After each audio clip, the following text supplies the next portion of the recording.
তুমি জানলে অবাক হবে। একটা গল্প তোমার সাথে শেয়ার করতে চাইব। গল্পটা বাস্তব। কোনো এক কারণে একজন কয়েদিকে মৃত্যুদণ্ড ঘোষণা করা হয়েছিল, তার ফাঁসির ঘোষণা হয়েছিল। একটা এক্সপেরিমেন্টের উদ্দেশ্যে কিছু সায়েন্টিস্ট এবং কিছু ডাক্তার সেখানে যায়, সেই জেলে, সেই কারাগারে যায় এবং সেই কয়েদিকে কনভিন্স করে যে তোমার তো এমনিতেই মৃত্যু হয়ে যাবে, তোমার যদি ফাঁসি হয় তাহলে তুমি মৃত্যুর সময় অনেক বেশি কষ্ট পাবে, রশিতে ঝুলবে, 1 মিনিট ধরে ছটফট করবে, অনেক বেশি কষ্ট পাবে, কিন্তু তোমার কাছে একটা অপশন আছে। আমরা একটা সাপ এনেছি একটা এক্সপেরিমেন্টের উদ্দেশ্যে। সাপটা অনেক বিষাক্ত। এই সাপটা তোমাকে কামড়ানোর 1 সেকেন্ডের মধ্যে তোমার মৃত্যু হয়ে যাবে, তোমার কোনো কষ্টই হবে না, কিছু বুঝে ওঠার আগেই তুমি মারা যাবে। তুমি কি এই মৃত্যুটা গ্রহণ করবে নাকি ফাঁসির মৃত্যুটা? কয়েদিটি কিছুক্ষণ ভাবল, তারপর বলল, হ্যাঁ আমি রাজি, আমি এটা করব। যথারীতি যেদিন তার ফাঁসির ডেট ছিল সেদিন সবাই আসলো, ডাক্তার আসলো, সায়েন্টিস্ট আসলো, কয়েদিকে হাজির করা হলো এবং সাপ হাতে একজন ব্যক্তিও দাঁড়িয়ে আছে। এরপর কয়েদির চোখ বেঁধে দেওয়া হলো। আচ্ছা, এই মুহূর্তে কয়েদির মাথায় কি চলতে পারে?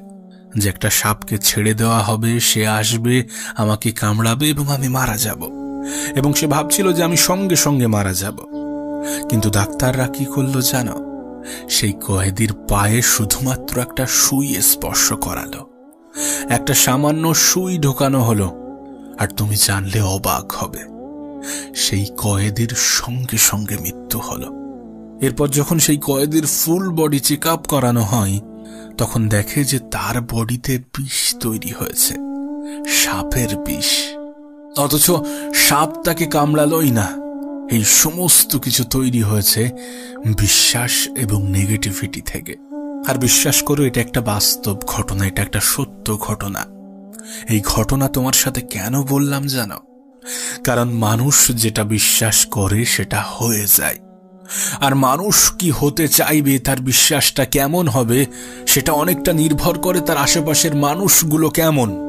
বিশ্বাস করো, তোমাকে যদি 10টা ধনী ব্যক্তির মাঝখানে ছেড়ে দেওয়া হয় শূন্য হাতে, তোমাকে যদি 10টা ধনী ব্যক্তির মাঝে ছেড়ে দেওয়া হয় এবং তুমি যদি তাদের প্রত্যেকটা মিটিং, সেমিনারে অ্যাটেন্ড করো, তাদের সমস্ত কিছু তুমি যদি অবজার্ভ করো, তাহলে হয়তোবা 11 নম্বর ধনী ব্যক্তিটি তুমি হবে।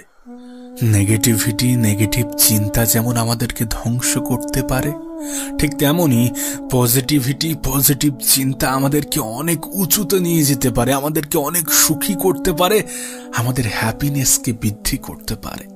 তাই পজিটিভ থাকার চেষ্টা করো, পজিটিভ মানুষের সাথে মেলামেশা করার চেষ্টা করো, পজিটিভ জিনিস দেখার চেষ্টা করো।